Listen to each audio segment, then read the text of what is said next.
Yeah, ayy, yeah, ayy. Reliving the book of the Acts. I carry my cross on my back. My homies still stuck in the trap. Going hard, ain't no time to relax. Keeping my mind on the throne. Applying the stuff I've been shown. So tonight's class, adding sin to sin. I'm not going to go straight to it. I'm going to set it up a little bit. So let's open up with Romans chapter 6, and we are going to do some reading tonight. We're going to do some reading tonight. Romans chapter 6, starting at verse 1, all the way to verse 15. All right? Adding sin to sin. Let's go. The book of Romans chapter 6 and verse 1. What shall we say then? Shall we continue in sin that grace may abound? So it opens up with the question, should we continue in the sin that we're doing because we know we're under grace? The Lord, we got grace, right? We got a grace period. We've all heard the saying, or an example that we would give, about a grace period, right? We all know our mortgage or rent is due on the 1st, but if you don't pay it on the 1st, do they kick you out instantly? No, they give you what? A grace period, whether it's the 10th or the 15th of the month that you get to pay it before you start incurring what? Penalties and things like that, right? So we got a grace period.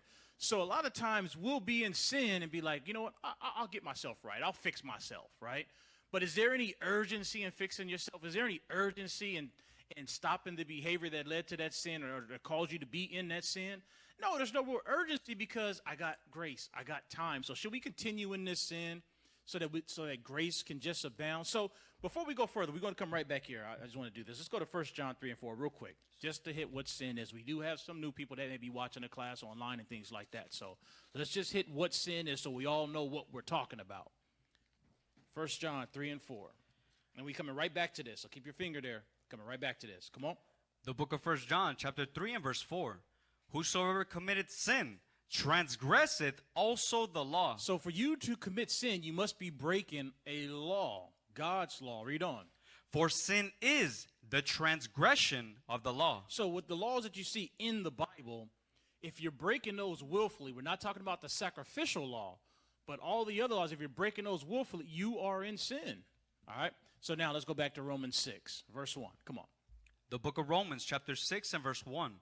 What shall we say then? Shall we continue in sin that grace may abound? So shall we continue to break God's laws, whatever it may be that you're doing, because you know that you got time or grace to fix yourself or to get it right?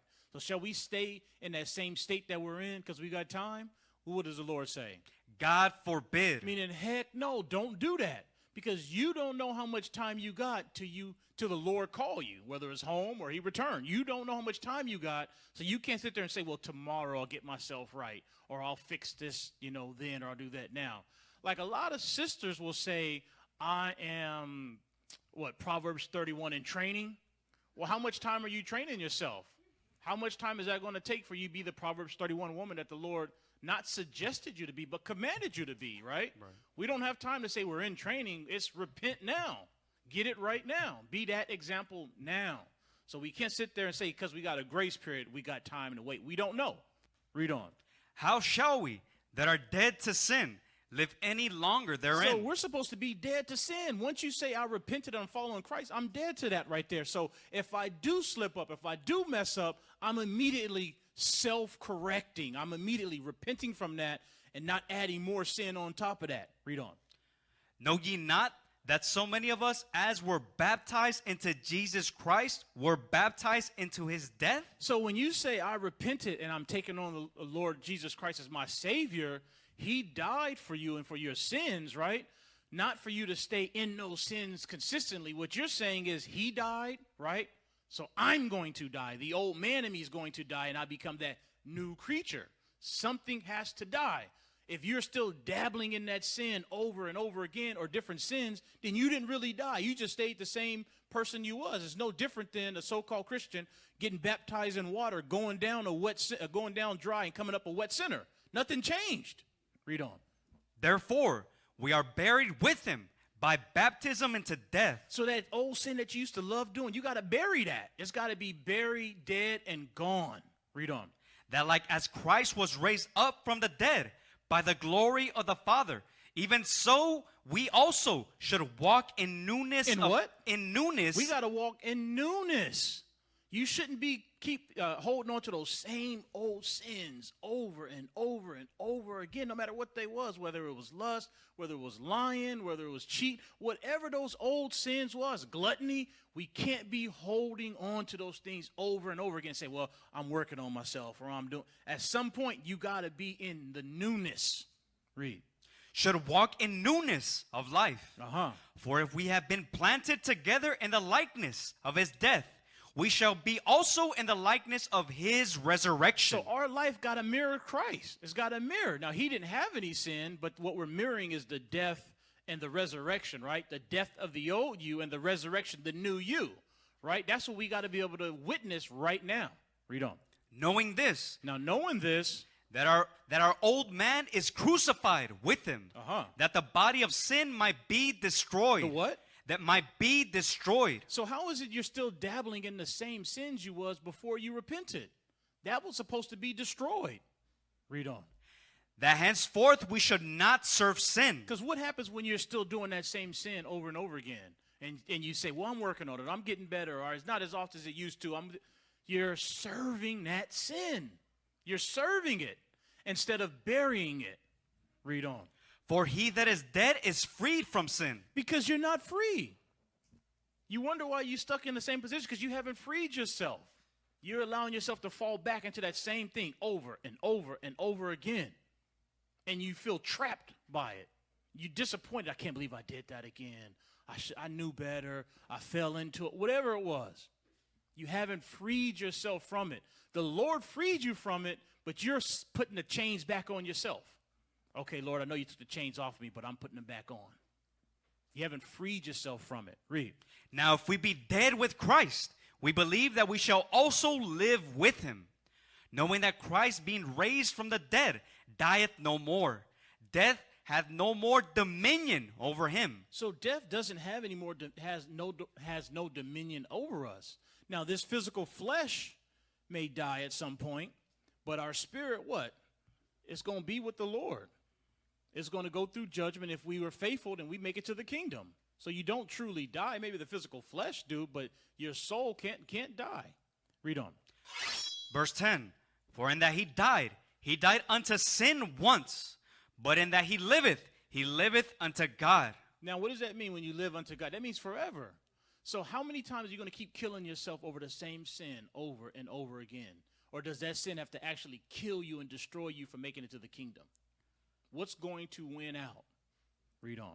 Likewise, reckon ye also yourselves to be dead indeed unto sin, but alive unto God through Jesus Christ our Lord. Yeah, that sin that I used to commit so willingly before the truth, or before I received understanding, now I've freed myself from that. I'm no longer doing that. I killed that old man right there. I'm walking in the newness now. Now, does that mean that I'll never slip up and fall? No. But if I do slip up and fall, I'll immediately self-correct and won't keep repeating those same habits or same sins over and over and over again. It's got to truly be a change, all right?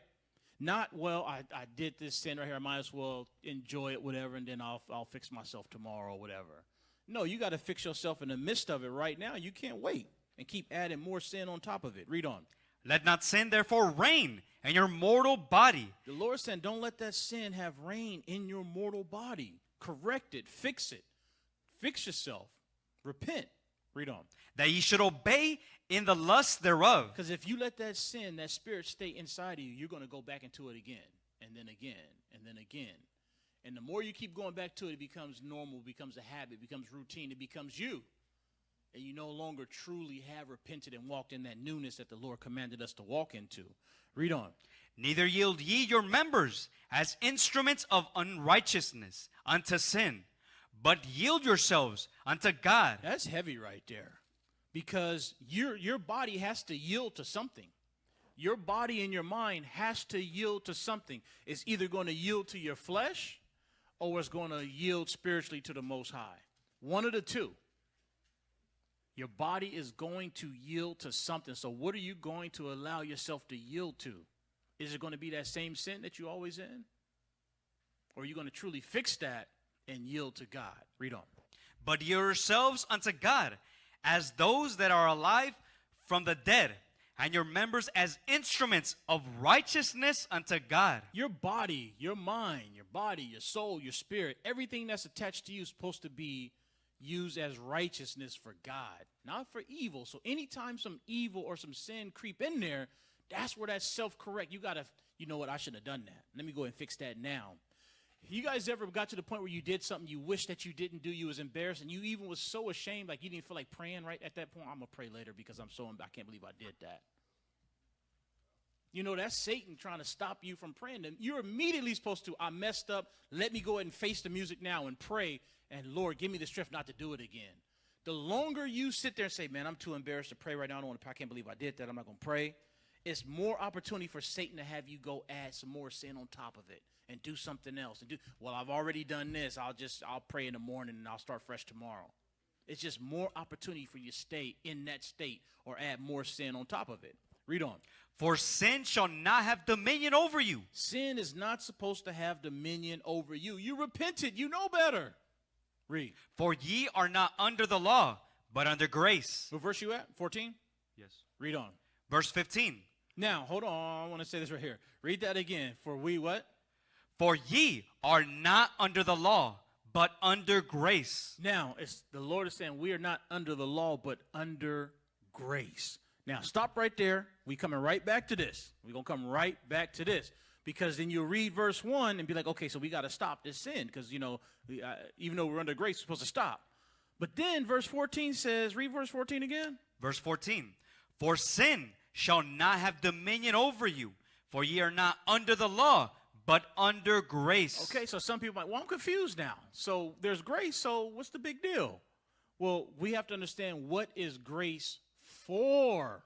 Is grace for you to sit there and say, well, I have grace, so let me keep on sinning, or grace supposed to show us something different? So let's go to Titus 2, and we're going to come right back to this. The book of Titus, chapter 2. And I want to start at verse 11. Verse 11. And we're going to go all the way to 15. Come on. For the grace of God that bringeth salvation hath appeared to all men. So that grace bringeth salvation. How does grace bring salvation? Keep your finger here. Let's go to Romans 15:4 real quick. Romans 15:4. And then we come right back to this. Romans 15:4. Real quick. Now I'm jumping off script. The book of Romans, chapter 15 and verse 4. Uh-huh. For whatsoever things were written aforetime were written for our learning, that we, through patience and comfort of the scriptures, might have hope. So what was written before time, we can see examples of good and bad that will give us hope that if we follow this or don't follow certain things, then we would be aligned the right way with God. For example, go back to Titus 2, read verse 11 real quick. Titus. Give you guys an example. Chapter 2 and verse 11. For the grace of God that bringeth salvation hath appeared to all men. So now, how does that give us salvation? Now, let's think. Remember, what was written before time is used for our learning right now, right? What happened to the man that picked up sticks on the Sabbath day? Where was his grace? Did he get salvation, or was he put to death? He was put to death. Who remember Uzzah? Who remember what happened to Uzzah? Officer Z, give him the mic. What happened, Officer Uzzah? What happened to Uzzah? The brother ended up trying to save the ark, and the Lord had to put him to death. Where was his grace at? He had. Did he get a chance for salvation? No, sir. No, but the grace that we have today appears to all of us in here. All of us that's Israel. We get a chance to say, this would have normally killed me, but the Lord gave me a chance to get it right. I got a chance still at salvation. If I take advantage of what? My grace period. There's a difference between taking advantage of your grace period and then taking it for granted. All right? It's a big difference. So I take advantage of it by saying, I would have normally been killed by this right here, this fornication or this or that or blah, blah, blah. But now I have the opportunity to fix myself now without the Lord fixing it. And then now I got a chance to get it right and live right. So keep reading. Verse 12, teaching us that, denying ungodliness. Because during that grace period, you're supposed to do what? Deny ungodliness. Deny sin. Read on. And worldly lust. And the worldly lust that brings on sin. We should live soberly. With this life, with this grace period, we're living soberly in our right minds. So we're not clouded and we go fall back into old sins, old habits, old lusts. Read. Righteously and godly. Living righteously and godly when? During the grace period we got. Not later, right now. Read. In this present world. In this present world. You can't say, man, everything's against me. It's so hard. The white man this Asian man that. I can't get this. I can't get that. That's why I'm in. No, in this present world, we're supposed to deny these ungodliness. Deny ungodliness. Read. Verse 13. Looking for that blessed hope and the glorious appearing of the great God and our Savior, Jesus Christ. What does that verse give us? That verse gives us something to hope for. Why are we sacrificing? Why are we denying the things that we want to do? Why are we doing it? Because we're looking towards the hope in front of us. If I just hold on another day, another hour, hell, if I could just hold on another minute, I got that chance to get the kingdom. I just got to hold on a little longer. Why? That hope is in front of me. This is why I'm doing it. Read. Who gave himself for us, that he might redeem us from all iniquity. You see, the Lord gave himself for us. So we didn't have to be put to death instantly for the foolishness that we would have done. Now we got a chance to say, you know, that gives you even more joy in knowing that, you know what, the Lord did this for me. He could have killed me right now. I could have died in this sin. But he's giving me a chance to get it right. I can fix it. I got time right now. Not, well, let me put it off till tomorrow or then the next day. No, right now. Where you at? Middle verse 14. Read. And purify unto himself a peculiar people, zealous of good works. You know why you're peculiar? Because everybody else will fall into temptation and don't give a damn. Right? You only live once. I'm doing me. Can't nobody tell me nothing. Can't judge me. Or they'll say, well, what do you do? Are you perfect? Like me not being perfect gives you a license to keep sinning. That's between you and God. What you're doing, what I do is between me and God. Don't worry about what I'm doing. Worry about what you're doing. Read on. Verse 15. These things speak and exhort and rebuke with all authority. That's why we get on you if we see you in sin. You got to fix this. Get that right. It doesn't matter if it hurts your feelings or not. If it's the truth and you need to fix it, fix it. It's better I hurt your feelings and you fix it right now than the Lord fix it. Read. Let no man despise thee. Let no man despise when you give them righteous correction to fix themselves. Hey, bro, you got to fix that. Sis, you got to fix that. You don't know how much time you got. You got to get that right now. That's what grace is supposed to teach us. So now when we go back to Romans 6 and we read verse 14. Romans chapter 6 and verse 14. Uh-huh. For sin shall not have dominion over you. So sin is not supposed to rule your life. You waking up thinking about, oh man, I hope I don't do that. And then you end up doing it. It's got dominion over you. Read. For ye are not under the law. You're not under the law that would have normally killed you for that sin. But under grace. You're under grace. And what that grace is supposed to teach you? To deny ungodliness.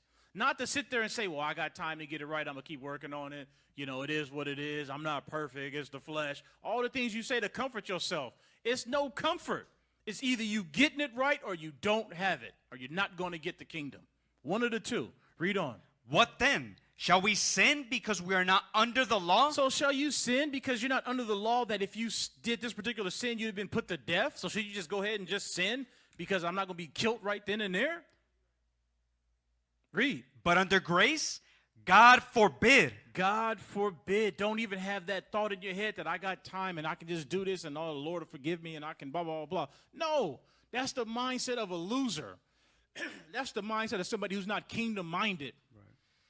That's the mindset of somebody who just want to be good enough. The Lord didn't call you to be good enough. He called you to be peculiar, better than, great, not average, not just getting by. Right. So I want to play this video right here. Watch this video. I was going to do this solely for the officers here because there was a point that I wanted to bring out to them, but I decided to make this a class for everybody today. So give me the first video. I put everything in order. So watch this video. And if there's children, there is some sensitive language in the videos I'm going to be playing today. So if there's children, you can get them out the room or whatever you got to do because there is some sensitive language in this video. All right? There's sensitive language in this video. IT, go ahead and play. Toe jam. Pop that blister. Stop for a second. So the drill sergeant here, he's going down the line, and anything he could find wrong, he's saying it. He said a guy had toe jam, a blister. I don't even know what toe jam looks like. Is that even real? You know, but he saw it, right? So he's going through checking everything. All right, go ahead and press play.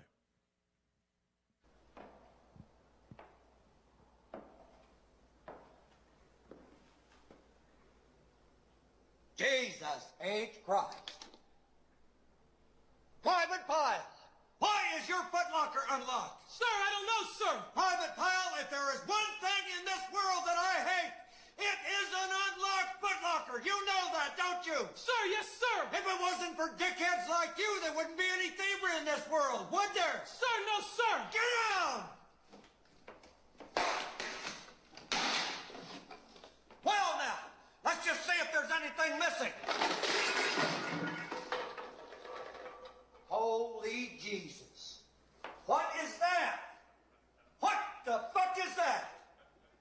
What is that, Private Pyle? Sir, jelly donuts, sir. A jelly donut? Sir, yes, sir. How did it get here? Sir, I took it from the mess hall, sir. Is chow allowed in the barracks, Private Pyle? Sir, no, sir. Are you allowed to eat jelly donuts, Private Pyle? Sir, no, sir. And why not, Private Pyle? Sir, because I'm too heavy, sir. Because you are a disgusting fat body, Private Pyle. Sir, yes, sir. Then why did you hide a jelly donut in your footlocker, Private Pyle? Sir, because I was hungry, sir.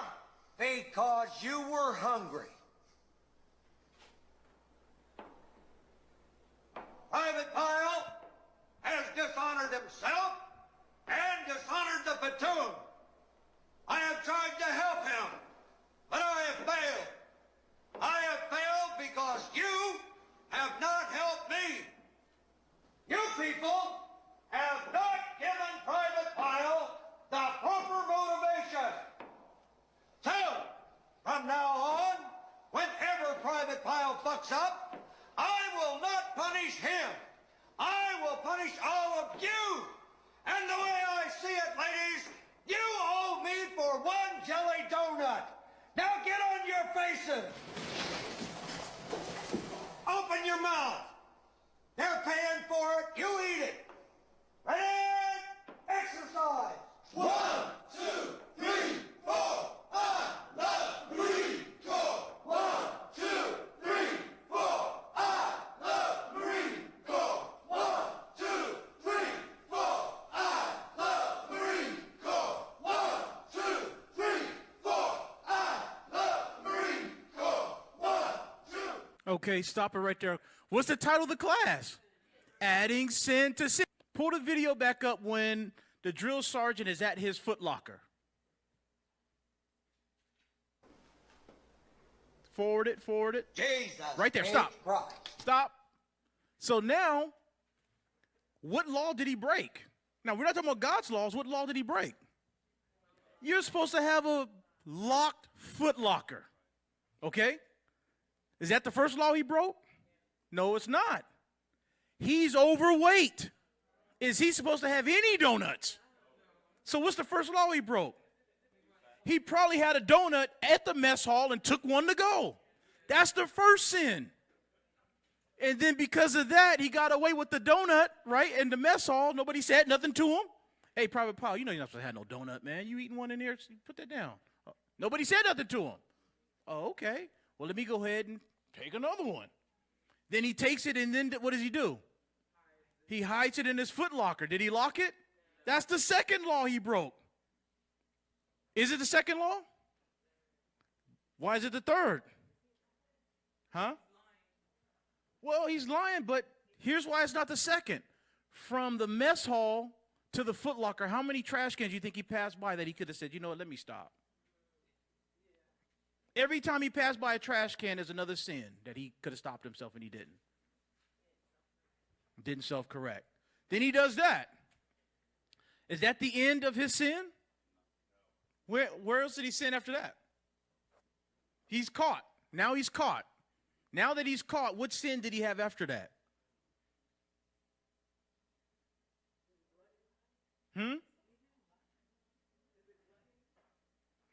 Gluttony. So now fast forward to when he puts the donut in his mouth.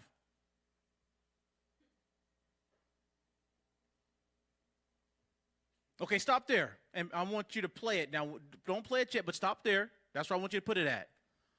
Here's what I got. So far he committed multiple sins, right? He adding sin on top of sin on top of sin, right? Here's the one that I want you to pay close attention to. When we play the video, I want you to watch him take a bite of that donut. Watch that first bite. Then watch the second and the third bite to follow. Just watch him. Press play. Open your mouth. They're paying for it. You eat it. Ready? Exercise. 1, 2, 3, 4. I love Marine Corps. 1, 2, 3, 4. I love Marine Corps. 1, 2, 3, 4. I love Marine Corps. 1, 2, 3, 4. I love Marine Corps. Okay, you can stop it. What do you see different between that? Here's what I got out of it. If you paid attention, the first bite he did feel a little ashamed. You see how long it took him to chew that first bite? But then when he took the second bite, did it take him as long? What about the third bite? What else did you notice about the bites? They got bigger as he got to the second bite and the third bite, if you paid attention. And he got comfortable. Like, oh, okay. First I felt ashamed. The second time, some shame, but not as bad. Third one, well, I'm already eating a donut. He told me to eat it. I got to eat it. Right? He did not have to eat that donut. You know what he could have done? He could have got up, threw that donut in the trash, and got his face on the ground like everybody else. That leads me to why I played that video, why I was going to show that to the officers. Since the officer said we wanted to, say names, what was last Sabbath? It was a fast Sabbath, wasn't it? So I get up, do my rounds, and I go to the security room. What did I find, Officer Z? You found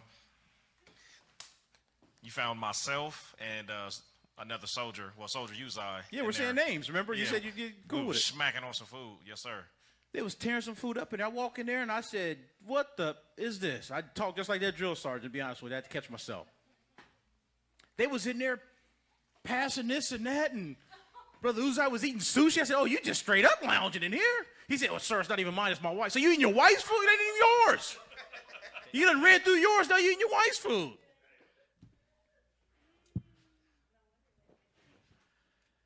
Is it a sin to eat food on a voluntary fast? Absolutely not. It's not a sin. We don't know what happened. Maybe take medication, certain things, whatever. That's between you and the Lord.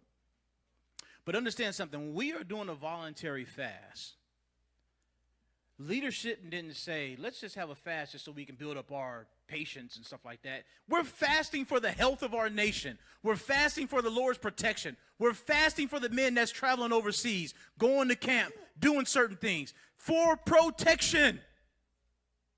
It's serious. If you got to, I'll give you guys an example. I'm going to pick this back up. Last time I went to Arizona, I missed my flight, and I got there. I was supposed to land at like 12:31. So I was going to get there because I got off of work at 6 in the morning. I went home, grabbed my stuff, went straight to the airport. I missed my flight. The next flight wasn't until 4, so I'm in the airport from like 10 to 4 p.m., and then I landed there at like 6 something. I had just enough time to get my rental car, grab something to eat, but by the time I could get to the hotel and actually eat it, the sun was down, and it was a fasting Sabbath. I had the opportunity to say, well, I broke the fast, I'm not fasting, whatever, so tomorrow at the school, I'm going to drink water, I'm going to eat whatever, because I broke the fast. What did I do? Once I got to that school, nobody else is eating, nobody else is drinking, well, I'm not either. And I waited till the sun went down, and they served me like they do, food, whatever, after that. I didn't sit there and say, well, I already broke it, so I might as well enjoy it then, when the rest of my brothers is at war right now. worn with their bodies, trying to deny themselves water and food.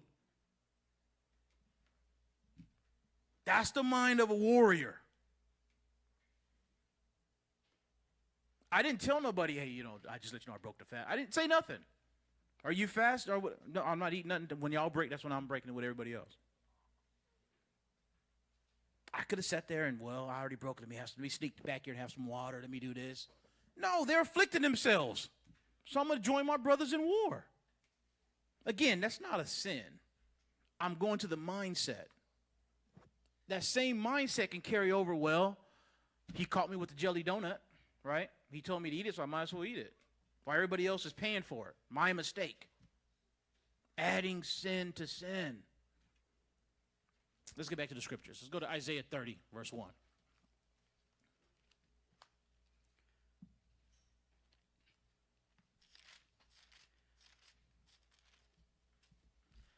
The book of Isaiah, chapter 30 and verse 1. Uh-huh.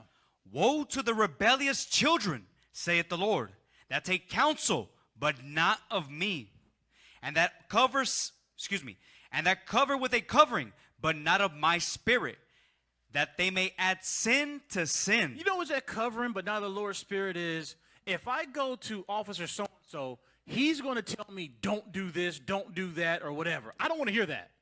So let me go to one of my buddies over here. And he's going to tell me, oh, man, it ain't that bad. Just as long as you trying, blah, blah, blah. He's going to tell me what I want to hear. And that's what I'm using as my protection. Well, he said that it was okay. It wasn't that bad. Read on. Verse 2. That walk to go down into Egypt, and have not asked at my mouth, to strengthen themselves in the strength of Pharaoh, and to trust in the shadow of Egypt. So instead of going to the counselors that I appointed, you're going to other people, getting knowledge, and then that's what you're using as your protection. And when you do that, all you're doing is adding sin on top of sin on top of sin. Read on. Verse 3. Therefore shall the strength of Pharaoh be your shame, and the trust in the shadow of Egypt your confusion. So I'm going to tell you where this is example where this came from, where the Lord is using. I'm going to give you an example of this. Go to Deuteronomy 29, read verses 1 through 20. So we're going to have to do this pretty fast. Like I said, we're going to do some reading tonight. Deuteronomy 29. We always go to 28, right, for the curses. Let's read the chapter after that, 1 through 20. Watch this. Read it quickly. The book of Deuteronomy, chapter 29 and verse 1.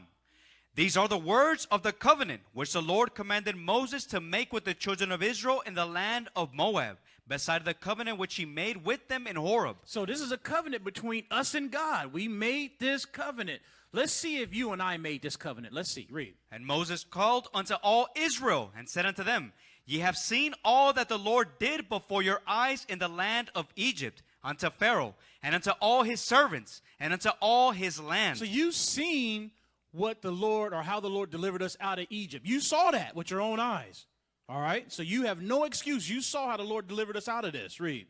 For the great temptations which thine eyes have seen, the signs, and those great miracles, yet the Lord had not given you an heart to perceive, and eyes to see, and ears to hear unto this day. You're still rebellious. You're still rebellious. Read. And I have led you 40 years in the wilderness. Your clothes are not waxing old upon you, and thy shoe is not waxing old upon thy foot. I want y'all to think about this. They wandered around in the wilderness for 40 years, and their clothes didn't get old. A lot of you, the clothes you wear today, you'll probably get rid of by next year or the year after that. Or the clothes that you had a couple years ago, you probably don't even have it no more, got rid of it. Their clothes was as new as the day they first got it for 40 years. And their feet, the soles never worn down. That's what the Lord is saying. That's how we protect them. So something as simple as what they wore, the Lord even protected their clothes. He even protected that. They didn't realize, man, look, this shirt look as new as the day I first got it. They didn't even realize that. Read on. Ye have not eaten bread, neither. Hold on. And another point I want to make with that, that's the same thing with us too. The Lord is protecting y'all right now in so many different ways, and we just overlook it like it's just normal. So many people on their job get fired, lose this, lose that, car breakdown, this blow up, this catch on, all kind of crazy stuff. But you know, we don't really go through a lot of that stuff. The Lord protect us from so many things, and we just think everybody has this type of protection. Ain't saying normal? Oh, this ain't normal? Oh, okay. Read on. Ye have not eaten bread, Neither have ye drunk wine or strong drink, that ye might know that I am the Lord your God. And when ye came unto this place, Sihon, the king of Heshbon, and Og, the king of Bashan, came against us unto battle, and we smote them, and we took their land and gave it for an inheritance unto the Reubenites, and to the Gadites, and to the half tribe of Manasseh. Keep therefore the words of this covenant, and do them, that ye may prosper in all that ye do. You see, the Lord said, just keep my covenant, my words, and you're going to prosper forever. Just keep this and you'll prosper. Read on. Ye stand this day, all of you, before the Lord your God, your captains of your tribes, your elders, and your officers, with all the men of Israel, your little ones, your wives, and thy stranger that is in thy camp, from the hewer of thy wood unto the drawer of thy water, that thou shouldest enter into the covenant with the Lord thy God, and into his oath, which the Lord thy God maketh with thee this day. So the Lord made an oath with us this day, that very day. Read on. That he may establish thee today for a people unto himself, that he may be unto thee a God, as he had said unto thee, and as he had sworn unto thy fathers, to Abraham, to Isaac, and to Jacob. Just like he sworn to them and made a promise and a covenant, that came down to those that was there all the way to the future offspring. I'm going to prove that in a second. Read. Neither with you only do I make this covenant and this oath. Not just with you that's standing here am I making this covenant. Read on. But with him that standeth here with us this day before the Lord our God, and also with him that is not here with us this day. Who wasn't there that day to make that covenant? Who wasn't there? Oh, Mattathias got his hand up. Who got his hand up in there? Who wasn't there that day? Read. Go ahead. Not read. Go ahead. We weren't there. We weren't there. Read the verse again. Listen. Verse 15.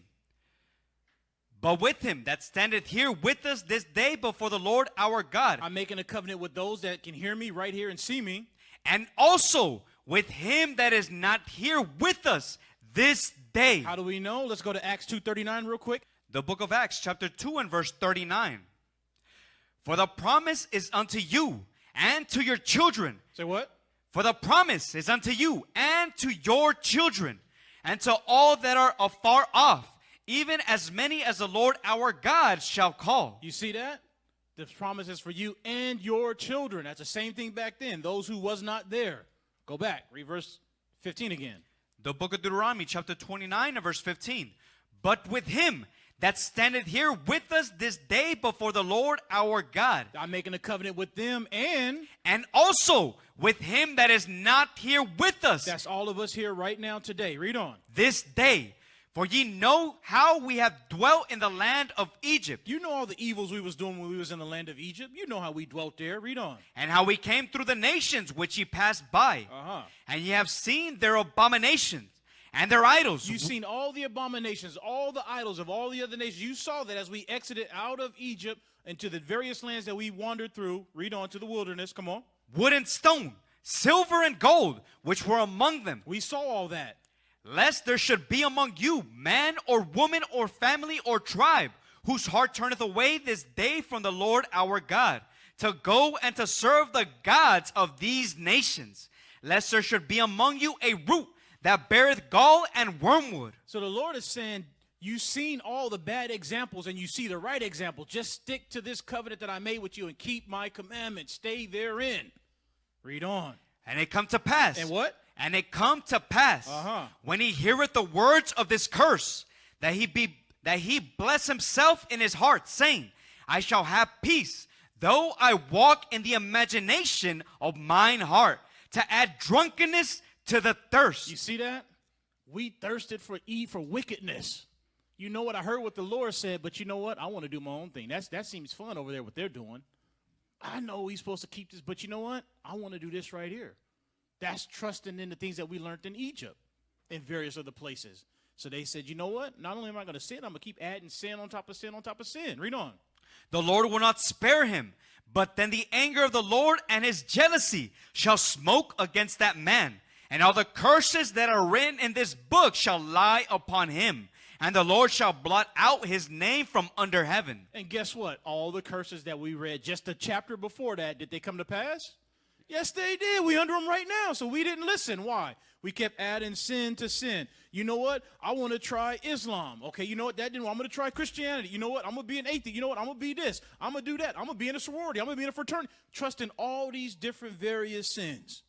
Just adding sin on top of sin on top of sin. And then you think that everything's going to be all gravy.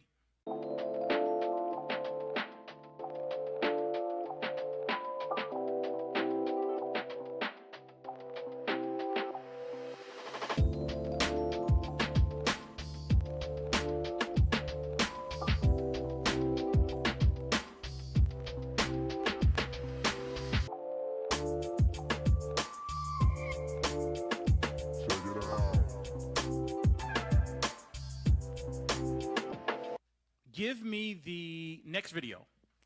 Now, we're going to listen to this, and I want you to use your spiritual mind with this right here. This is called the cheat day dilemma. Go ahead. Somehow a cheat meal got Okay, stop, real quick, stop. I'm sorry. Start from the beginning. How many of you guys ever dieted before, right? I think pretty much all our hands go up. We've all dieted before. You know, like when you diet, how many of us, when we have a diet, we have a built-in, I'm going to have a cheat day or a cheat meal, whatever, right? Pretty much all of us. Okay. So what this is going in is a cheat meal turns into a cheat day and why that happens. So let's play it from the beginning. Turn it up and play this. Somehow a cheat meal got turned into a cheat day, and somehow having a cheat day turned into doing it every Sunday. I don't know how, don't know why, but what you need to understand about a cheat meal is it needs to be a meal, not a day, and it needs to not be every Sunday. It needs to be random, but more importantly, it needs to be good, whole foods that your body can actually use. Get rid of the pizza, get rid of the ice cream, get rid of the candy, get rid of the shit that doesn't matter, and eat food that actually makes a difference to your body. Eat food that your body can actually turn into muscle. Eat food that tastes good, gives the body what it needs. All right. So take that off. So why did I play that? Let's use our spiritual minds, right? You sinned. Not a good thing. You can repent from that and everything else, right? But because you sinned that one time and you have a little guilt or a little shame or whatever it is, it's like, well, I sinned. I could repent now, or I could turn this one sin. Now, you're not going to say this out loud to yourself, but this is what you're doing. I could just go ahead and turn this one sin into a cheat day. And then I'll just ask for forgiveness tonight or when I wake up in the morning or whatever and start fresh. So you turned that into, your mind allowed you to go from I messed up to, well, since I messed up, I might as well go further. Goes back to that first video. Well, I shouldn't have had that donut. One. So instead of having one, now I took a second one. I took it into the sleeping quarters, hid it in my foot locker, and then when I got caught, instead of saying, you know what, throwing it away and face it, I went ahead and ate it. Turned that cheat meal into what? A cheat day. So I turned this one sin that I committed, instead of just stopping there and fixing myself, I just went ahead to enjoyed myself that day. And you tell yourself, I'm not going to do it again, so let me get my money's worth, right? Let's get your money's worth. And you turn that one isolated sin into a day full of sin. And then as you sin throughout the day, guess what happens? It's just like that second and third bite of that jelly donut. The second sin got easier. The third one got even easier from there. Got even easier after that. And you justify by saying, it's my cheat day. I'll fix it tomorrow. Won't do it again. Let's go to Ecclesiastes 8 and 11. The book of Ecclesiastes, chapter 8 and verse 11. We'll go through 13. Because sentence against an evil work is not executed speedily. Therefore the heart of the sons of men is fully set in them to do evil. You know, just think about that. Because you didn't get punished right away. Sometimes you ever do something, you do get caught instantly. Yeah, sometimes. But most of the time you do something wrong or mess up, you don't get caught right then and there. It's usually some time before you get caught. And because you didn't get caught, you can start thinking, well, I repented from that. Nobody knew nothing. I went up to the school. Nobody knew I had that spirit of whatever, this, that, and the third on me, and I fixed myself, and nothing really happened. So, you know, I'm Okay, cool. Then it become easier to do it again because nothing really happened. You didn't really get judged. You didn't really get no punishment for that. But the Lord is watching everything. And because you got that grace period, you think, oh, the grace worked, right? I didn't get in trouble. Grace worked. Sometimes the Lord will forgive you and still expose you. That doesn't mean you're not going to get exposed. If you stand in that sin, the reason why did I say sometimes he'll forgive you? Because what happens when we sin willfully? In Hebrews, it tells us remains no more sacrifice for your sin. When you do it willfully over and over and over again, that's the danger you run into. Or sometimes he'll forgive you, but then he'll still expose you. So, if we, just going back to the diet thing, right? If you ate a jelly donut or ice cream or whatever your guilty pleasure is, right? And you're on a diet. And the minute you finish eating that, you immediately put on 5 pounds. Would you continue eating that donut or that ice cream? No, but if you ate a little bit that night before and you got on the scale and I basically weigh the same. Man, maybe a couple ounces up or whatever. Man, you tell yourself, that's just water weight, right? You thinking, hey, I'm good, right? Like I had the ice cream. I didn't really weigh no more today. So then the next time I have that cheat meal, instead of having a scoop of ice cream, well, let's just set that tub on my belly. I'm going to set the whole tub on my belly while I'm watching TV, right? Big back style, right? Is that big back style? Right? You do big back style with it. And then you look at the scale. Hey, you know what? I only gained a half a pound. So if I just run a little bit more tomorrow or do a little this, blah, blah, blah, it'll come right back off. So then the next time you have that ice cream, it's already in your head. I'm only going to gain a half a pound, right? So why not just throw a cinnamon roll on top of that ice cream? You know what I mean? Make it a la mode, as they say, right? Like the French do. Make it a la mode.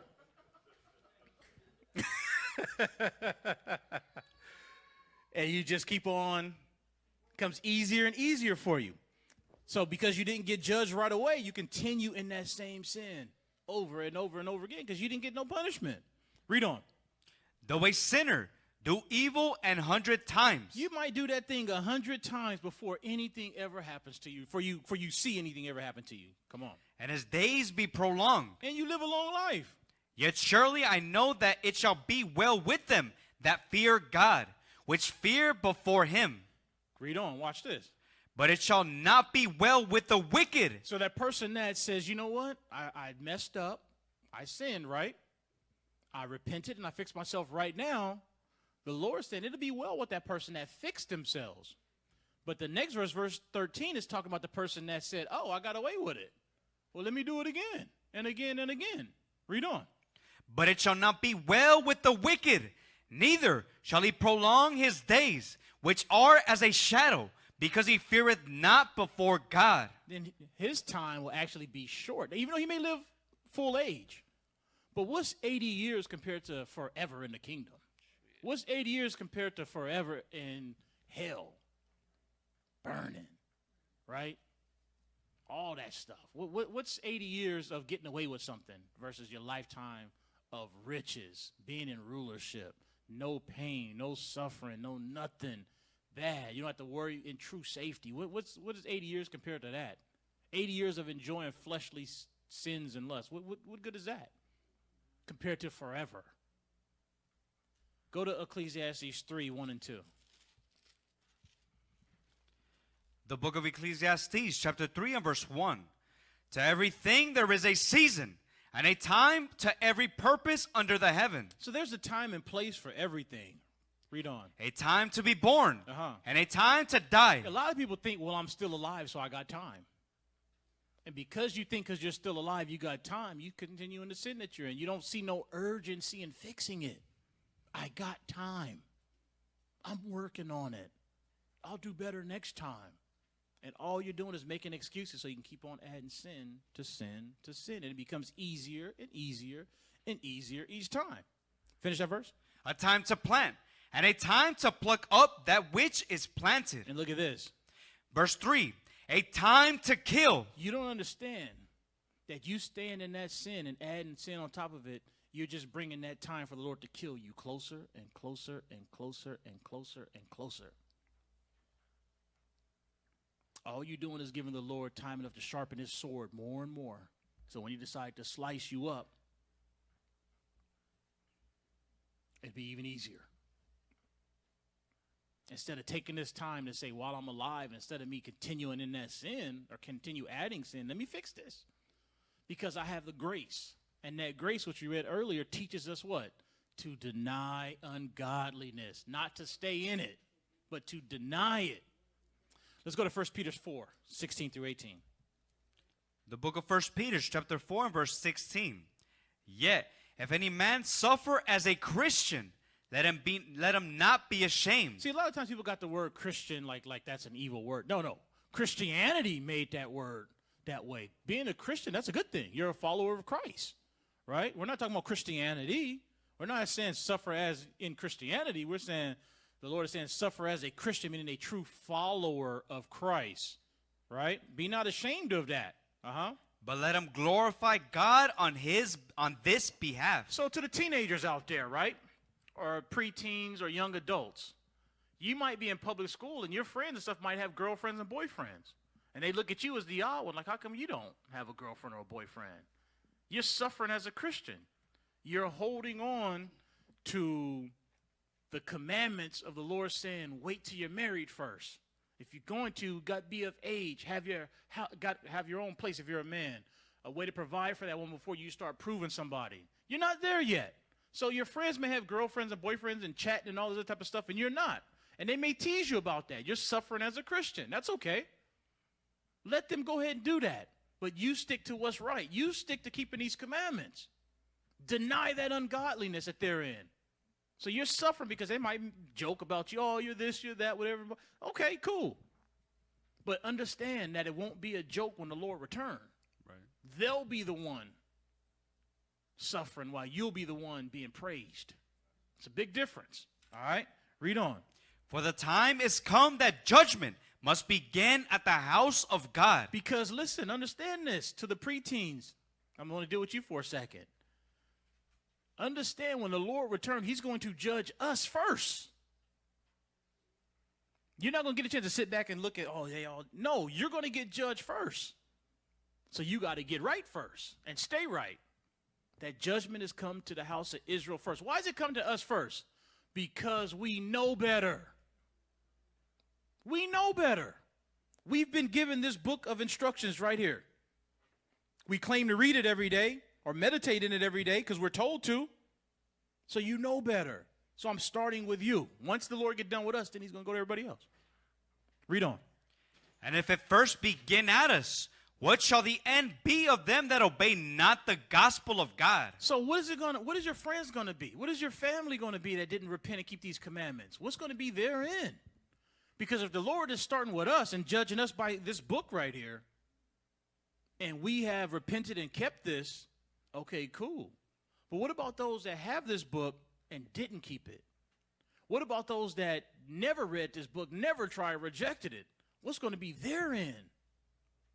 Now watch this. The Lord's going to go even deeper with that. Watch this. And if the righteous scarcely be saved. Now we all want and try to live a righteous life, right? But the Lord's saying right here, and if the righteous, meaning this is the person that's doing the right thing. He's righteous. Scarcely be saved. You know what it means to be scared? You know what the word scarcely means? By the smallest margin. Barely. You ever seen a track race where it goes down to a photo finish? And they have to go to the cameras and stuff to see who actually won, and they're standing around like, who won? I think it was me. Let's go to the camera. You know, it take a long time. Yeah. And they finally come back and have that by 1/1000th of a tenth of a second. This person won. That's how close it is. That's how we barely will make it into the kingdom. The righteous person to make it to the kingdom, you ain't just coasted in like, hey, man, this was easy. This race was easy. You barely getting in. Read. Where shall the ungodly and the sinner appear? So the person that did not deny ungodliness, where are they going to appear at? If the righteous person barely make it into the kingdom, where does the ungodly, what's the ungodly? The person that took their time trying to fix themselves. Knew better, but I'm working on it. I'll get it right another day. You know, I'm getting better each day by day. You know, all the stuff you tell yourself. But you never fix it. You know you didn't fix it. What chance you got is what the Lord is saying. You got no chance. That's why grace can be your salvation or it can be your destruction. It can be your salvation if you take advantage of it. It'll be your destruction if you take it for granted. You finished verse 18? Yes, sir. Let's go to Sirach 23. Watch this right here. Watch this right here.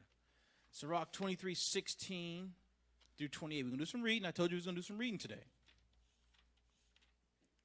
The book of Sirach, chapter 23 and verse 16. Two sorts of men multiply sin. Okay, now, what's multiplying sin? Adding sin to sin, right? Two sorts of men. And the third will bring wrath. Okay, now, so mark in your head, two sorts of men will add sin or multiply sin. The third one will bring wrath.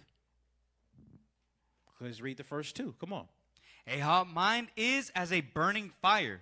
It will never be quenched till it be consumed. That's the first one, a hot mind. What's a hot mind? Rebellious person. This person's rebellious to God's laws. So somebody who's rebellious to God's laws, what are they going to do?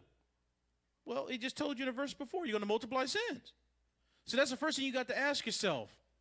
If you're adding sin on top of sin, I'm rebellious as hell, huh? I'm worse than I thought I was. I'm rebellious. So that's the first one, a hot mind. This is a rebellious person. You're going to multiply sins. Leadership gives a new order. If your first thought is, why we got to do that? Wouldn't it be easier if we did this? We got to raise that much money for the land project?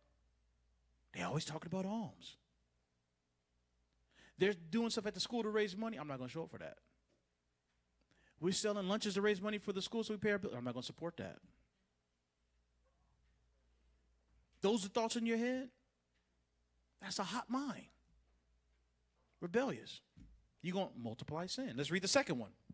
A fornicator in the body of his flesh will never see till he hath kindled a fire.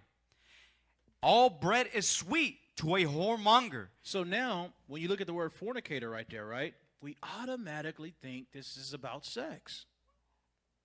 And 9 times out of 10, yes.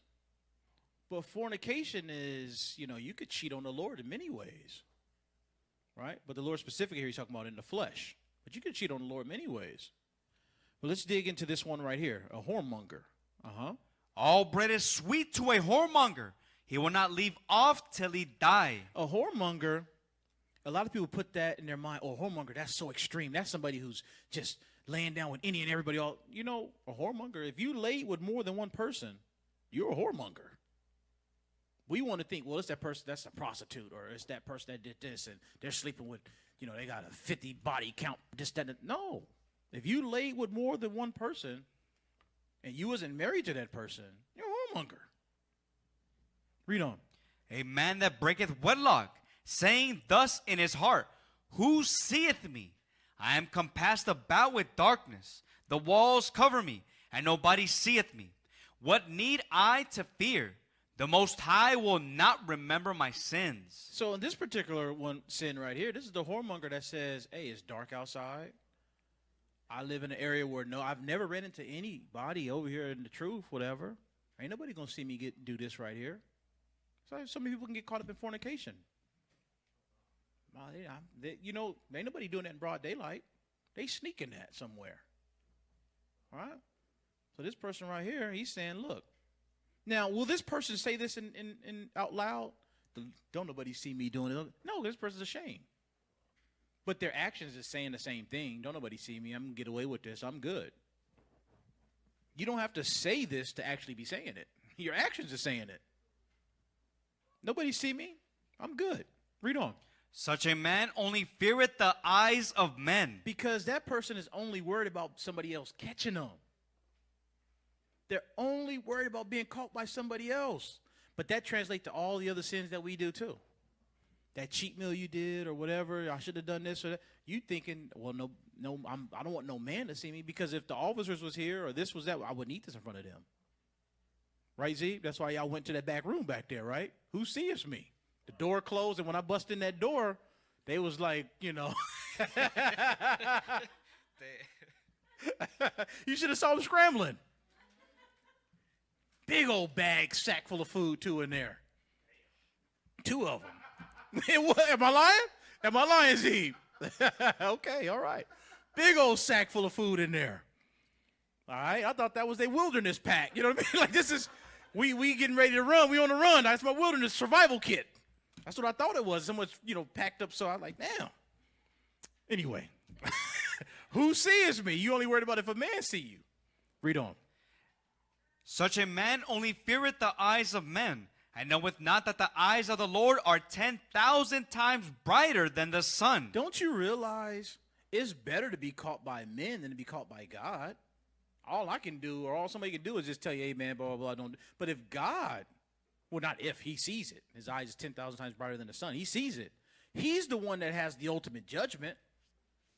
The little judgment I can do right here, that ain't going to, grand scheme of things, ain't going to do nothing to you. A few little words I may say to make you feel a little guilty or ashamed or whatever, but that ain't going to really, in the grand scheme of things, ain't going to do nothing to you. Forget that by the time you go home. But when the Lord corrects you, there's usually some embarrassment or pain that come with that, or death. That's what you should be worried about. Don't say I'm getting away with this from the eyes of men. Just don't do it, because you won't get away with it in front of God.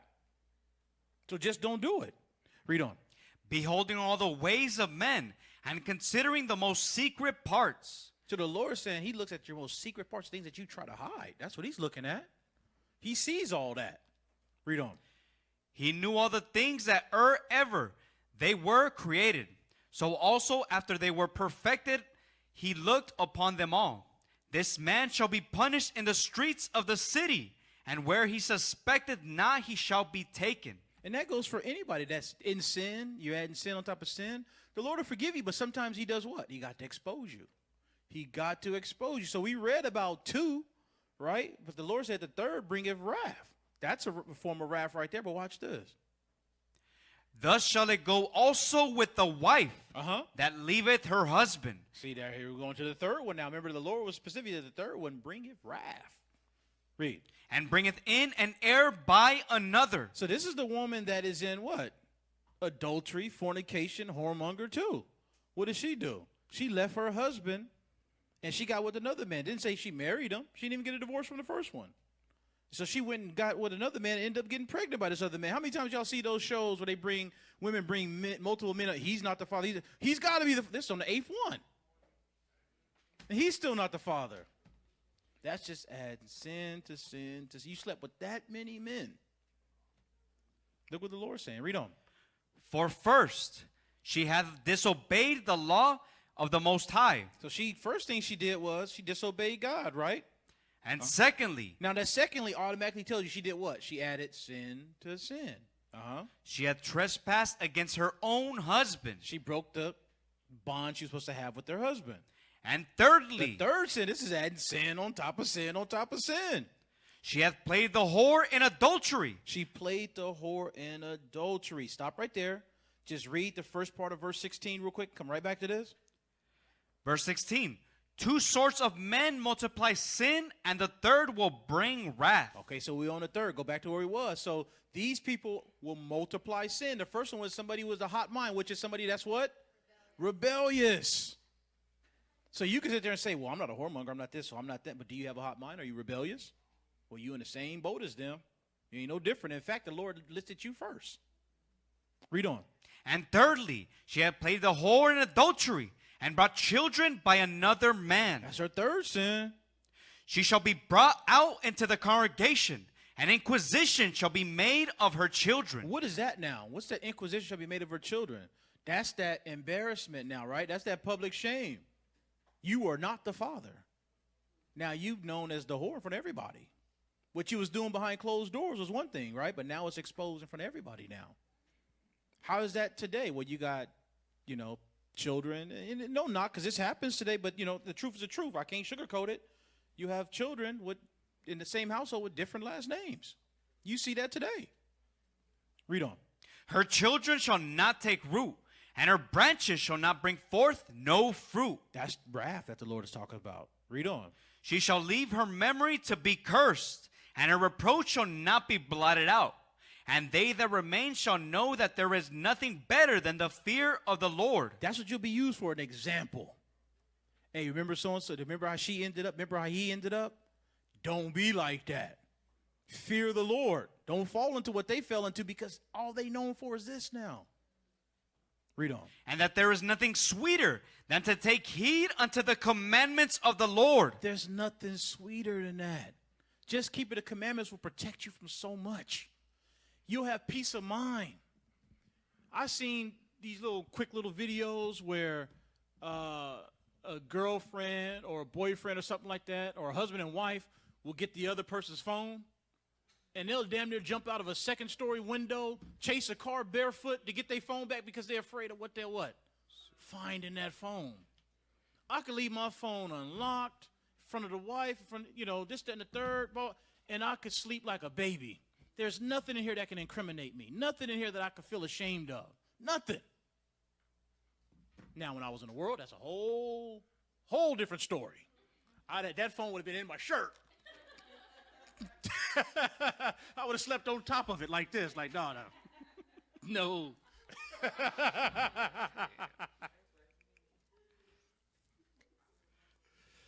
Yeah, y'all can laugh at me, but some of y'all the same way. Some of y'all got that Superman grip on that phone like this. This phone ain't going nowhere. All right? Say what? I got that kung fu grip on. Got that kung fu grip. All right?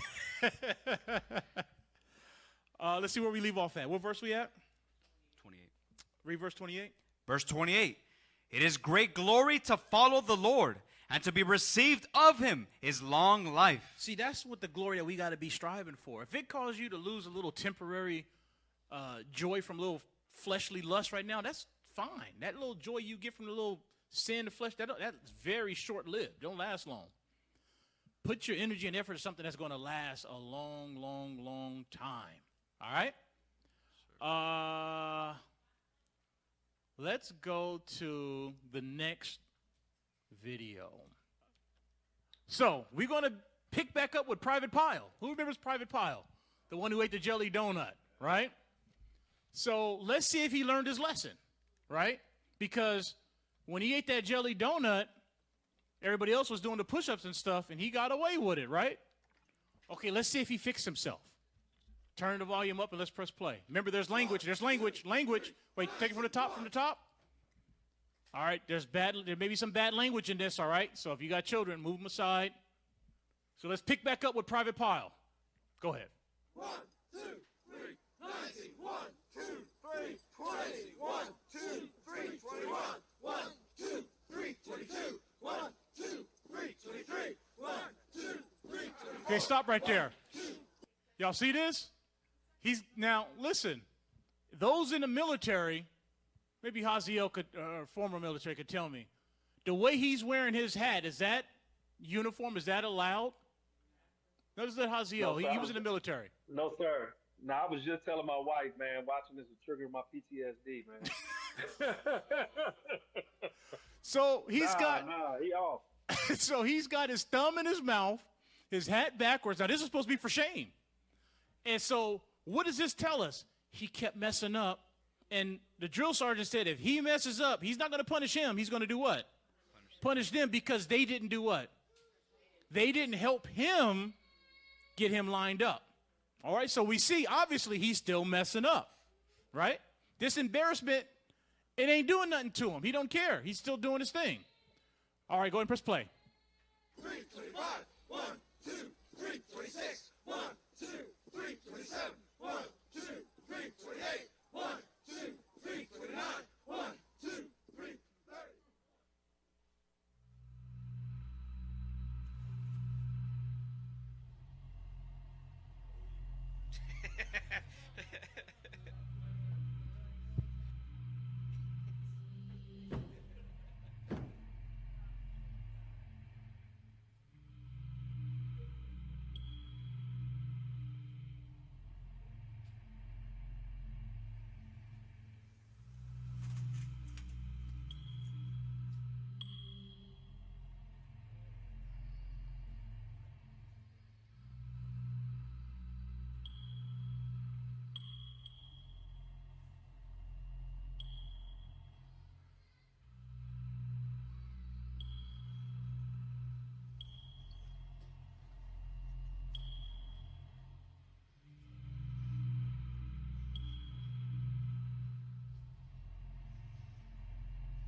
was just a bad dream, fat boy. It's just a bad dream, fat boy, he said.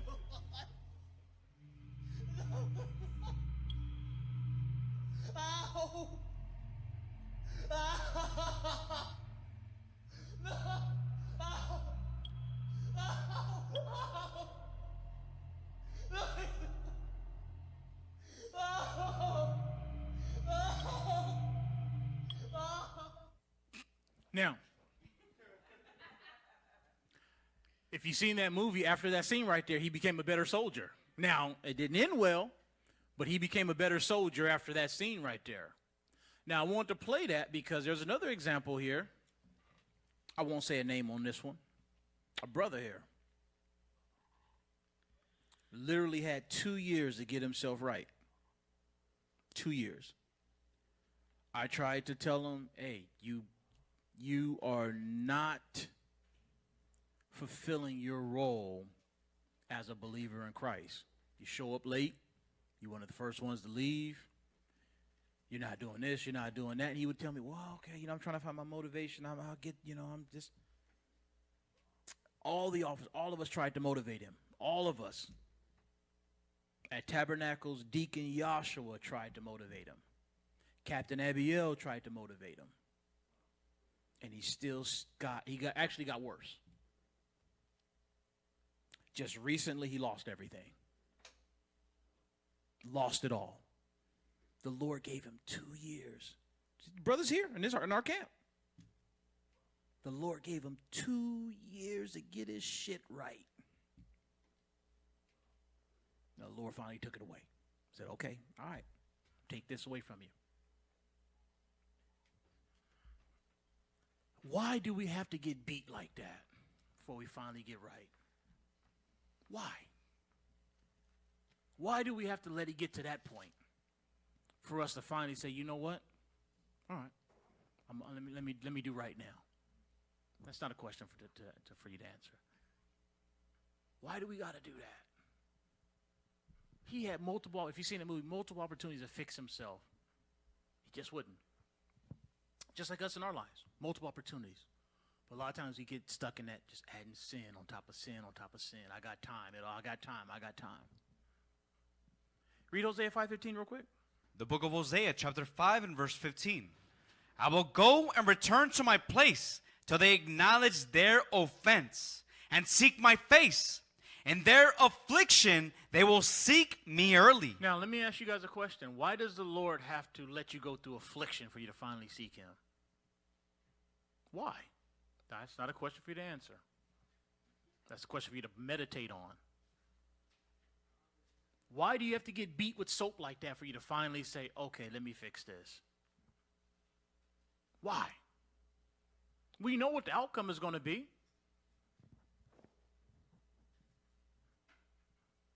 We all know what the outcome is going to be when we disobey God.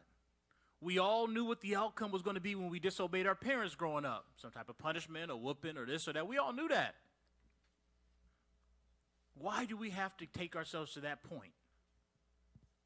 Let's read Psalms 119, 58. This is the book of Psalms, chapter 119 and verse 58.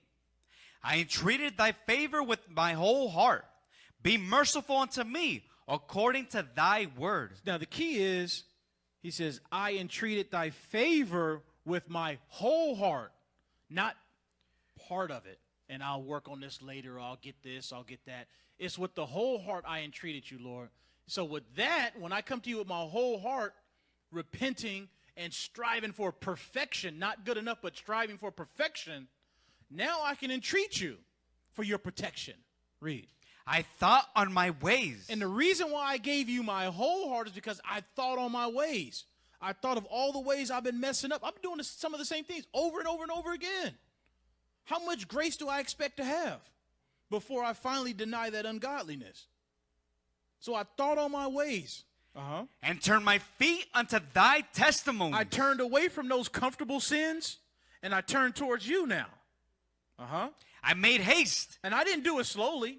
I didn't say I'll wait till tomorrow or next week, or let me just finish. I'll start at the beginning of next month. No, I made haste, meaning I move right now at the speed of now. I move right now.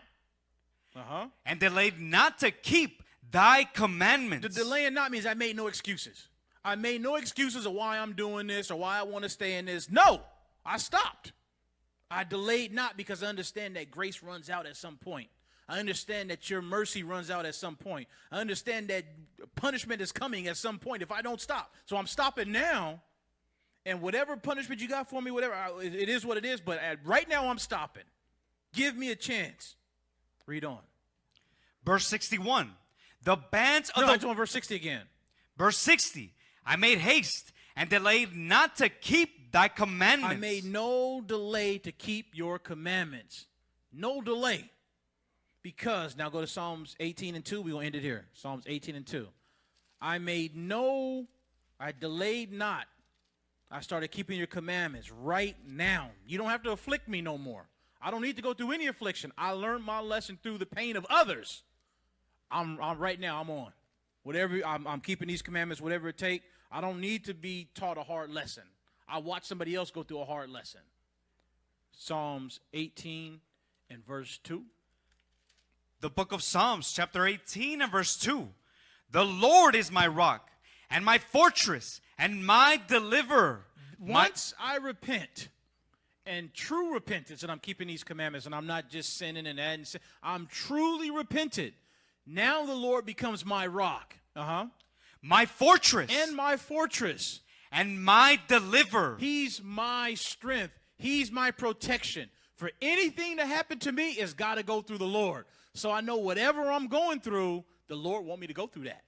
Because he done already filtered it for me. And because it done filtered through him, I know I can handle whatever's coming my way.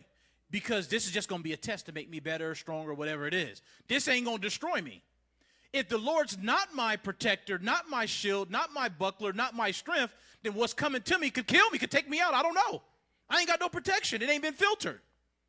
But if something's coming at me, I know it's been filtered to. Christ said, okay, that can't go, but that can go test him with that. Go ahead. But that can't go through. If you don't have him as your protector, you ain't got no filter. Anything can happen to you. Anything can happen to me, but it's going to be filtered first.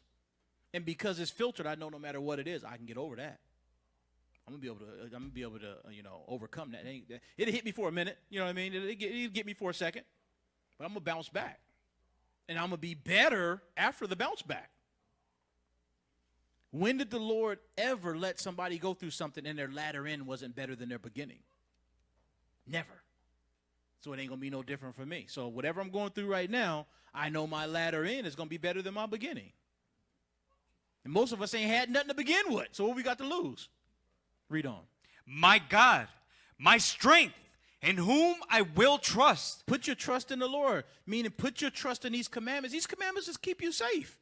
These commandments will save you if you just stay in them. Read on. My buckler and the horn of my salvation and my high tower. He's our defense. But you only qualify for that defense if you're keeping these commandments and you stopped that bad habit you had of adding sin on top of sin. With that, I pray y'all got something out of this class. What is a nation?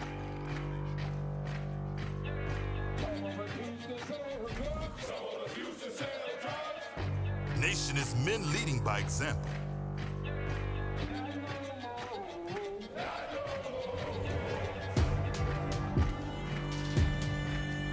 Nation is family.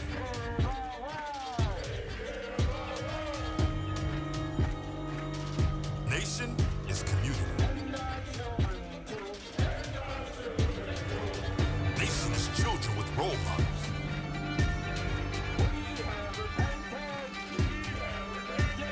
Nation is unity.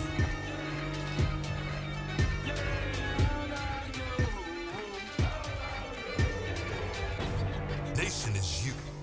And finally, my brethren, be strong in the Lord. His word, his word, his word, his word.